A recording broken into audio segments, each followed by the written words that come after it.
निष्किंचनानाम नप्यधनम विदु। वो संतों का धन है, महात्माओं का धन है, भक्तों का धन है। वो क्या है? ता और पा। तप करो, तप करो, तप करो।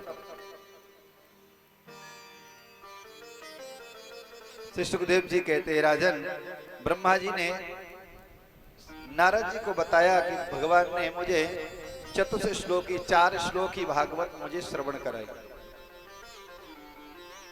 और उस श्लोक का सारांश यही है, अहमेवाशमेवाग्रे नान्यद यद सद सत्परम।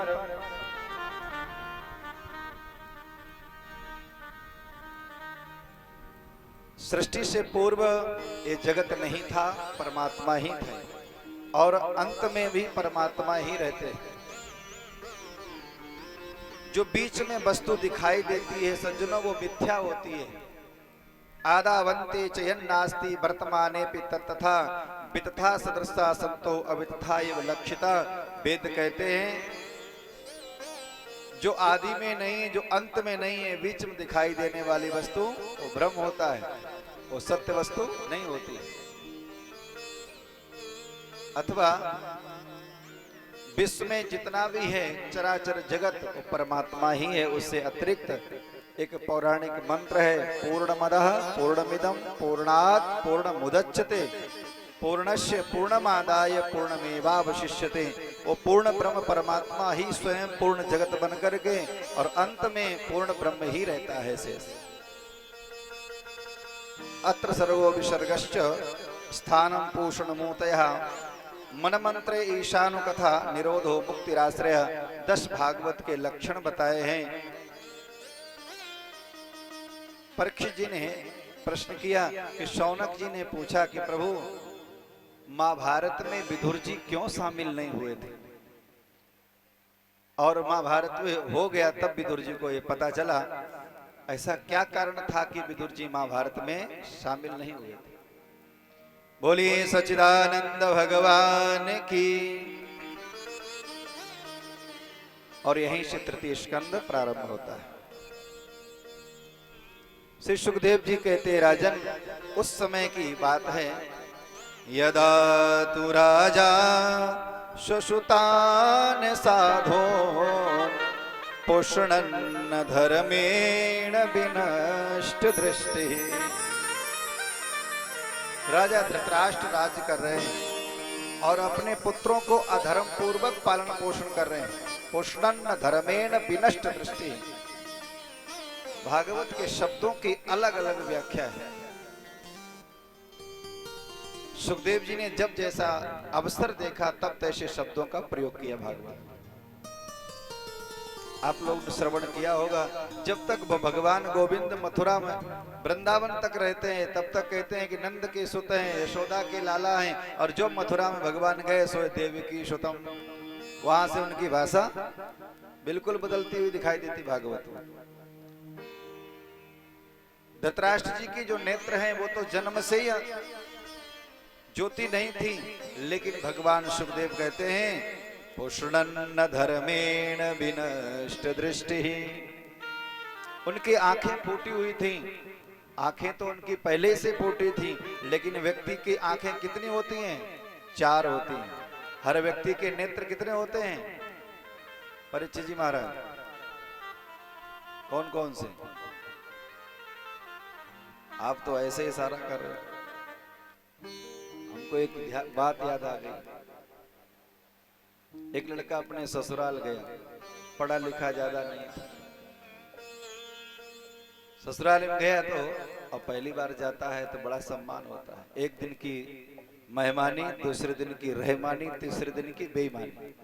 ससुराल में 2 ही 3 दिन बस, उसके बाद ज्यादा रहोगे ना तो सासू माँ कहेंगे बेटा थोड़ी सब्जी ले आओ करेले से, तब तक का काम करें, और कुछ जरूरी नहीं तो भाई पड़िया को कम से कम पानी ही पिया दो, फिर काम शुरू हो जाएगा। वो भाव नहीं रहता है। एक दिन की मेहमानी, दूसरे दिन की रहमानी, और तीसरे दिन की बेईमानी, और चौथे दिन तो कुछ न कुछ बहाना बनाना ही पड़ेगा।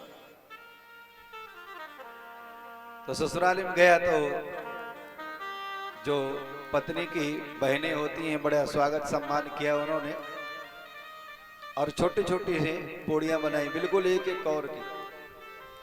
और उसने विचार किया क्या गांव देहात का आदमी रहा कि इतनी पूड़ियों से कैसे क्या होगा। अब वो कौर न करे, एक ही पूड़ी उठाए, अवस गोविंदाय नमो नमः। पत्नी ने देखा कम से कम दो तो कर लो, कुछ तो इज्जत रखो।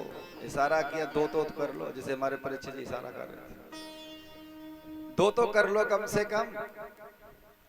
अब उसने कहा कि पत्नी कह रही कि दो खा लो, इसमें एक में क्या रखा है। अब दो पूड़ी उठावे, गोविंदाय नमो नमः। अब पत्नी ने माथा पे हाथ मारा, रे जैसे मर रहे थे वैसे ही मरो, काहे को बेइज्जती करवा रहे हो। और उसने कहा भूल गए कि भगवान का भोग नहीं लगाया। अब दो पूड़ी उठावे, सब्जी लगावे और सर में लगावे, तब जा करके पावे। कहने का तात्पर्य है उनके जो नेत्र थे वो अंदर के भी, हर व्यक्ति के दो अंदर के नेत्र होते हैं और दो बाहर के। जब व्यक्ति कोई ज्यादा निंदित कर्म करता है तो गांव की माताएं एक शब्द का प्रयोग करती हैं, याद रखना, कहते हिये की फूटेंगे, बिल्कुल दिखाई नहीं दे रहा तेरा, ऐसा काम किया तुमने। अब बात सही है, माताएं, पुरानी माताओं का जो व्यवहार था, जो वातावरण था, वो बिल्कुल शास्त्र सम्मत था। ये माने हृदय, हृदय के जो दो नेत्र हैं, ज्ञान वैराग नयन और गारी, गोस्वामी जी कहते हैं ज्ञान और वैराग के दो नेत्र होते हैं व्यक्ति के अंदर। अगर व्यक्ति ज्ञान से ऊपर से नहीं दिखाई देता, विवेक से भी काम नहीं लेता है, तो समझ लीजिए उसके चारों नेत्र फूटे। श्री सुखदेव जी कहते हैं, हे राजन परीक्षित, धृतराष्ट्र जी के मोह के कारण अंदर के भी दोनों नेत्र फूटे थे। अपने भतीजों की, पांडवों की संपत्ति दुर्योधन को ही सब देना चाहते थे। एक दिन की बात है, भगवान कृष्ण शांति दूत का प्रस्ताव लेकर के जाने लगे। रास्ते में द्रौपदी मिली। द्रौपदी ने कहा, हे केशव आप कहां जा रहे हैं? का शांति प्रस्ताव लेकर। हे केशव आप जा रहे हैं शांति का प्रस्ताव लेकर के, और मैंने प्रतिज्ञा की है, हमारे केस खुले हैं, क्या ये केस खुले के खुले ही रहेंगे क्या?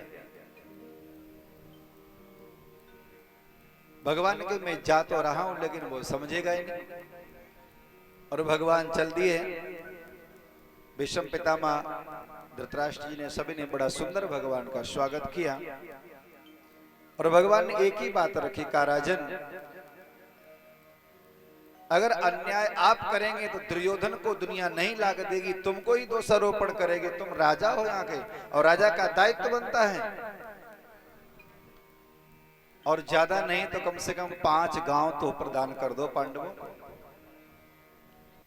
ज्यादा कहा तो दुर्योधन ने कहा कि 5 गांव की बात करते हो।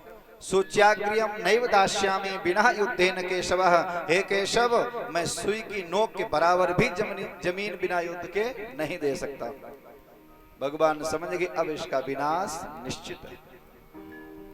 और भगवान जाने लगे तो शकुनी ने इशारा किया, ये थोड़े खाने पीने के बचपन से शौकीन रहे, ब्रजमंडल में माखन मिश्री चुरावे करें, तो भोजन के लिए पूछ, हो सकता है तुम्हारे ही पक्ष में प्रस्ताव रख दे। भगवान से दुर्योधन ने कहा कि मैंने 56 प्रकार के भोग बनाए हैं आपके लिए, निर्णय देना ना देना आपकी मर्जी है, लेकिन मेरी बात तो एक सुन लो, भोजन तो पालो। भगवान ने कहा, सुनो दुर्योधन, भोजन 2 ही अवस्थाओं में किया जाता है। एक वो अवस्था है कि व्यक्ति भूखों से तड़फ रहा है, तुम मान से खिलाओ, अपमान से खिलाओ, व्यक्ति पालेगा। और दूसरी वो अवस्था है कि तुम्हारे अंदर प्रेम है, तो हम भले ही भोजन करके आए हैं, नहीं भैया 1 रोटी तो खा लो, तो कम से कम आधी रोटी तो खा ही लोगे आप। उसमें क्या है? प्रेम है। तेरे अंदर न तो प्रेम है और न मैं भूखों से मर रहा हूं। मेरा तो निमंत्रण विदुर काका के घर पे है, विदुर विदुरानी दूर खड़े थे, आंखों से अश्रु बहने लगे, मैंने कब गोविंद को निमंत्रण दिया। और याद रखना सज्जनों, भगवान का घर कौन सा होता है? भक्त का घर भगवान का घर। भगवान भक्त के घर में निमंत्रण की आकांक्षा नहीं करते प्रभु, वो तो जब मौका देखते हैं तब भक्त घर में अपने आप पहुंच जाते हैं। विदुरानी दौड़ पड़ी स्नान करने के लिए, भगवान को बढ़िया बढ़िया भोजन बनाऊंगी और प्रभु ने कहा है तो आएंगे जरूर। जब भगवान श्री राम की मर्यादा पुरुषोत्तम श्री राम भगवान की मूर्ति का स्थापना हुई अयोध्या में, तो एक भजन बड़ा अच्छा बहुत चला था उस समय। मतंग ऋषि ने कहा था शबरी से कि तेरे घर पे राम आएंगे जरूर।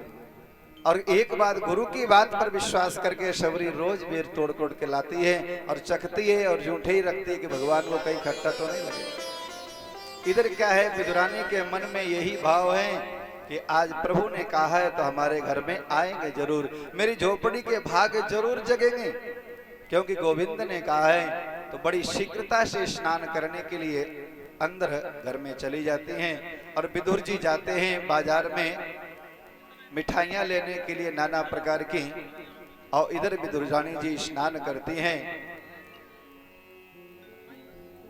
श्री सुखदेव जी कहते राजन ऐसा भाव उनके अंदर प्रकट हुआ, आए हम लोग भी उस भाव में सराबोर होते हुए अपने नेत्रों को गोविंद के चरणानुरागी बनाते हुए